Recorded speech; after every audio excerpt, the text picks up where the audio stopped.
Ay, Yung sarap yung ganyan. yung tusok. Diba? Parang tournament. Yan. Ay, bukas. Ha? Angioplasty. Ha? Dalawa. Originally tatlo. Tapos mutik na i-bypass ako.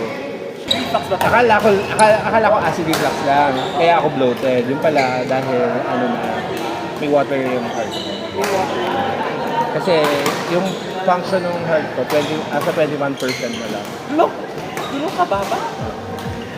Kasi na-stress na siya. Pero after that, ilang percent? Before angioplasty, nag-48. Ngayon, currently, Hindi pa, sa next, sa end of the month pa, in 9 days. hindi mo ako nag-information. Thank you. Ayun, Kailangan no? ako bumawi. Sino ba yan? Hindi ko na lang. Si Owen yung bago na bata. Ay, sa kanya, with Teo. Gusto mong